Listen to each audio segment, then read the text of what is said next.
That government of the people, by the people, for the people.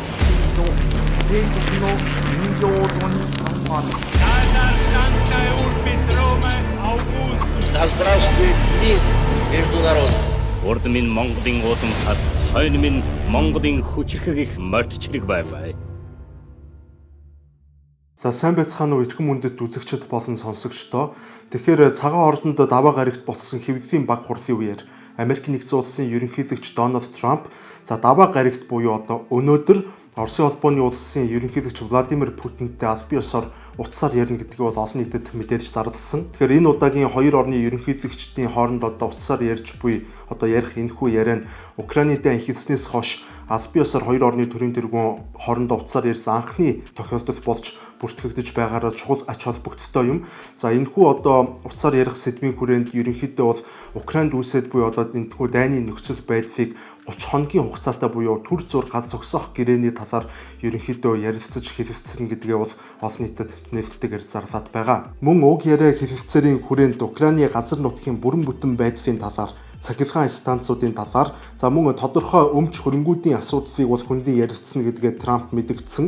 За хэдийгээр тэрээр аль бие ёсоор яг ямар цахилгаан станц мөн яг ямар өмч хөрөнгийн талаар ярилцах тухай албаны мэдээлэл өгөөгүй боловч олон нийтийн зүгээс Запорожийн цөмийн станцын асуудлаар ярилцах болов гэж таамаглаж байна. Учир нь тус дайн эхэлсэн цагаас эхлээд Европ төвийн хамгийн том цөмийн станц болох Запорожийн асар их эрсдэл дунд бол байсаар байгаа. 1986 оны 4-р сарын 26-ны өдөр Украины нутагт орших Чернобылийн цахилгаан станцад гарсан одоо ослоор Европ төв бүхэлдээ бараг цөмийн цацрагт өртөх асар өндөр эрсдэл үүсэж байсан түүхтэй. Тэгвэл яг одоо энэхүү дайны голомтод буй Запорожийн атомын цахилгаан станц нь Чернобыльтэй харьцуулахад 1.5 дахин илүү хүчин чадалтай станц юм. За иймээс уг станц ямар нэгэн байдлаар осолдвол Европ төв дахин цацрагийн аюулд нэрвэгдэх түүх давтагдах эрсдэл өндөр болох юм а. Тэгэхээр энэ бол яг аль бие ёсны мэдээлэл биш харин олон нийтийн зүгээс Запорожийн атомын цахилгаан станцын талаар ерөнхийдөө ярилцах болов гэж таамаглаж байгаа гэдгийг бол та бүхэн бас ойлгох хэрэгтэй. За үүнээс гадна 2014 онд Оросын холбооны улс нь Украины Кримийг өөртөө нэгтгэсэн явдал за мөн 2022 онд одоо Украины дайн эхэлснээс хойш Оросын холбооны улсын зүгээс бол нийтдээ одоо 4 мужийнхан дийлэнх газар нутгийг Оросын талд одоо Оросын мэдээлэлд бол цэргийн хүчээр эзлэн аваад байгаа. За иймээс одоо Украины тодорхой хэсэг газар нутаг Оросын хяналтанд орсон байгаа учраас энэхүү одоо энхийн хэвлэлцээрийг цаашлаад бол дайныг зогсоох хэвлэлцээрийг хийхэд ихээхэн хүндрэл дагуулах болов гэж үзэж байгаа юм а. Тэгэхээр гол сэдвтэ орохоос өмнө та бүхэнд хамтран ажиллагч байгууллага болох Авторгын хууль зүйн товчоогоо та бүхэнд танилцуулж байна. За хэрвээ танд болон таны аж ахуй нэгж компанид ямар нэгэн байдлаар хууль эрх зүйн зөвлөмж туслалцаа хэрэг болвол Авторганд хандаарай. Би доор сэтгэгдэл хэсэгт Facebook-ийн холбоосыг нь бичсэн байгаа. Та бүхэн орж сонирхох чөлөөтэй шүү. Оросын холбооны улсын талаас өнгөрдөг даваа гарагт тус улсын гадаад хэргийн дэд сайд Александр Грушко олон нийтэд хандсан мэдээлэлдээ Орос улс Украиныг НАТОд эзсүүлэхгүй төвийг сахих статустай байлгах буюу Украины нутгаар төмөр хөшиг татах баталгаа хүсэж байгаагаа аль бие ёсоор мэдгдсэн. Америк нэгдсэн улсын ерөнхийлөгч Дональд Трампын хувьд мөн өнгөрсөн 7 хоногийн даваа гарагт цагаан ордонд болсон уулзалтын үеэр Украин улсыг НАТОд эзсэх боломжгүй гэдэг байр сууриа бас илэрхийлсэнийг та бүхэн санаж байгаа байх. За иймээс Украины НАТОд эзсэх хувь заяаны асуудал дээр бол ерөнхийдөө томоохон гүрнүүд бол тохиролцоонд харьцангуй хялбархан хүрэх юм болов гэж харагдаж байна. Гэхдээ Оросын холбооны улсын талаас зөвхөн НАТОд эзсэх асуудлаас гадна Украины Оросд эзлэгдсэн газар нутгуудыг Оросын хяналтанд хэвээр үлдээж барууны улс орнуудын зүгээс Оросын эсрэг авч буй эдийн засгийн болон бусад хориг арга хэмжээнүүдийг зөөлрүүлэх мөн Украин улсад ерөнхийлөгчийн сонгуульд явуулах зэрэг асуудлуудыг мөн одоо хоёр орны ерөнхийлөгчид утсаар ярих үед бол хэлэлцгээр харагдаж байгаа юм а. Тэгэхээр юуны түрүүнд дистаратаагаар ярьж гэлээ. За түүхийг зөвхөн 1986 онд анх байгуулагдаж бүрэн хүчин чадлаараа ашиглалтанд орсон Запорожийн атомын цахилгаан станц нь Европ төвийн хамгийн том атомын цахилгаан станц юм. За энэхүү атомын цахилгаан станц нь Украины нийт эрчим хүчний 25 орчим хувийг дангаараа хангадаг. За гэвч Украины дайн ихэлснээр 2022 оны 3 дугаар сарын 12-ны өдөр Оросын холбооны улсын зэвсэгт хүчин тус атомын цахилгаан станцыг өөрсдийн мэдэлд бол оруулан авсан. За одоогийн байдлаар Оросын холбооны улсын зүгээс энэхүү станцын үйл ажиллагааг бол түр зогсоож унтраасан байдалтай байгаа юм а. Тэгэхээр Путиний хувьд барууныхант эсвэл Трамптай хэлэлцээр хийх, өөрт энэхүү хэлэлцээрийг давуу тавтайгаар шийдвүүлэх түүний гол хүчрүүдийн нэг нь бол яавч үгүй Запорожийн атомын цахилгаан станц гэж хэлж болно. Магадгүй Путиний зүгээс одоо эзлэн аваад буй газар нутгуудаа Оросын мэдэлдүүд дээж, за Украиныг улс төвийг сахих статустай улс болгох зэрэг шаардлагуудын хариуд Запорожийн атомын цахилгаан станцыг Украины талд эргүүлэн өгөх боломжтой талаар ярьж магадгүй. Иймээс Оросын холбооны улсын эзлэн аваад буй Запорожийн бол яавч үгүй Оросын талд хэлэлцээр хийхэд хамгийн том хөшөөргүүдийн нэг болоод байна гэсэн үг. За харин Оросын холбооны улсын зүгээс Украины эзлэн аваад буй газар нутгуудыг цаашид өөрсдийн хяналтанд хэвээр үлдээх асуудал нь тохиролцоход хамгийн хүндрэлтэй асуудал гэж харагдаж байна. За учир нь Украины ерөнхийлөгч Владимир Зеленский эзлэгдсэн газар нутгуудаа эргүүлэн авах, улсынхаа бүрэн бүтэн байдлыг хамгаалах тал дээр говьшгүй хатуу байр суурьтай байгаа юм. Үүнийгээ ч Трампд удаа дараа илэрхийлж өөрийн хатуу нөхцөл бол болгоод байгаа. За иймээс Украины тал бол ямар ч одоо нөхцөлд хариуд нь одоо Запорожийн атомын цахилгаан станцыг өгөх байсан ч хамаагүй одоо зөвшөөрөх магадлал том бага юм. За гэхдээ хэрэв Америкийн нэгдсэн улсын ерөнхийлөгч Дональд Трампын зүгээс Украинд энэ асуудал дээр ихээхэн шахалт үзүүлж мөн Европын холбоотнуудыг өөрийн талд эзсүүлэн Зеленскийд эдийн засаг болон одоо зэвсгийн тусламжаа зогсоох байдлаар шахалт үзүүлбэл Зеленский аргагүй эрхэнд бол зөвшөөрөх магадлалтай. За гэхдээ та бүхэн бас бодит байдлыг бүгдээрээ нүдэрээ харж байгаа байх. Трамп хэдийгээр зөвшөөрөхгүй байсан ч за Европын холбооны зүгээс Украины бүрэн бүтэн байдлыг хамгаалах ёстой гэх тунхаглалд ор Америк байсан байгаагүй одоо үргэлжлүүлэн зэвсэг нийлүүлнэ гэдгээ бол европчууд мэдэгдсэн.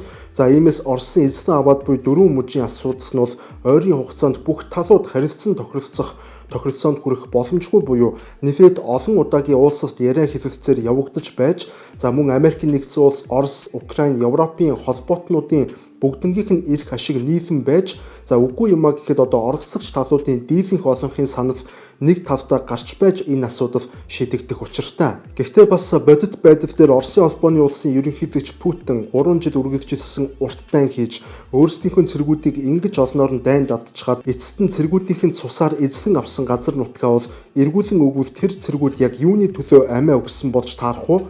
За иймээс Путиний хувьд хизээч ямар ч нөхцөлд хичнээн дарамт шахалт эдийн засгийн хориг өөр юу ч байсан хамаагүй за эзлэн авсан нутгуудаа Украинд эргүүлэн өгөхгүй гэдэгт бол хатуу байр суурьтай байх болов уу гэж ерөнхийдөө харагдаж байна. Харин Зеленскийгийн хувьд бол хангамж тасарвал одоо бүрэн эзлэгдэхээс өмнө Оросд одоо эдгээр газруудыг өгөөд энхийн хэвцээрээр одоо дайнаа зогсоохоос өөр сонголт үлдэхгүй байж болно. Тэгвэл дараагийн нэг чухал асуудал бол Украин улсын ерөнхийлөгчийн сонгуультай холбоотой асуудал юм. За Украин ном ёсороо бол 2024 оны 3 дугаар сар эсвэл 4 дугаар сар орчимд Украин улсад бол ерөнхийлөгчийн сонгуульд явагдах ёстой байсан. За гэвч Орос Украины дайн ихэлсний улмаас Украин улсад бол онц байдал зарлаж бүх төрлийн одоо сонгуулиудыг бол аль биесээр цуцлаж хойшлуулах иймэрхүү шийдвэр бол гарсан. За үүнийг бол мэдээж зөв бас буруу гэх одоо хоёр өнцгөөс нь харж ойлгож байгаа хүмүүс бол одоо олон байгаа байх. За тэгвэл ерөнхийдөө ийм түүхэн жишгээрээ ямар байд юм бэ гэвэл альва улс одоо дайн тулаан хийж байгаа нөхцөлд бол тухайн улсын төр засаг бол номер 1 зүйл бол тогтвортой байх ёстой. За улсын төр засгийг одоо бодлогыг тогтвортой байлгахын тулд ерөнхийдөө онц байдал зарласан үед бол тухайн улс орнууд бол өөрсдийн дотоодын сонгуулиудаа бол яалтчгүй цуслаж хойшлуулдаг иймэрхүү одоо заншил гэхүү бичигдээгүй хууль бас ерөнхийдөө олон улсад бол хэрэгждэг. Иймээс Украины ерөнхийлөгч Владимир Зеленскийгийн хувьд бол одоо энэ утгаараа өөрийгөө өмгөөлж хамгаалах би Украин улсын ерөнхийлөгч хэвээр байгаа. Миний засаглал бол хууль ёсны хэвээр байгаа гэж одоо нүүр бардан бол хэлэх одоо үндэслэл бол тухайн хүнд бол байгаа гэж ойлгож болно. Үүнтэй хамаатай хамгийн алдартай жишээ гэвэл 1933 онд Адольф Хитлер Германы канцлераар сонгогдсон. За гэтэл тухайн оны 2 дугаар сарын 27-ны өдөр Германы парламентын ордон болох Рейхстаг бол төмөрт өртөж шатсан. За Хитлер үүн дээр уран тоглолт хийж төмрийг коммунист намынхан болон социал-демократууд үлдсэн хэмээн буруутгаж парламентын ордны төмрээр далимдуулан Герман улсад онц байдал зарлаж байсан. За улмаар онц байдлын хуулийн дор Германы олон намын тогтолцоог устгаж, парламентын хүч чадлыг үгүй хийж, өргөжлүүлээд дэлхийн 2 дугаар дайныг өдөөж 1945 оны 4-р сарын 30-ны өдөр амиа игүүлтгснээр түүний бүрийн эрхийн хугацаа бол дууссан байдаг. За гэхдээ ямар ч тач Оросын холбооны улсын ерөнхийлөгч Путиний зүгээс Зеленскийг бол бүрийн эрхийн хугацаанд дууссан учраас цаашид Украин улсыг төлөөлөх эрхгүй.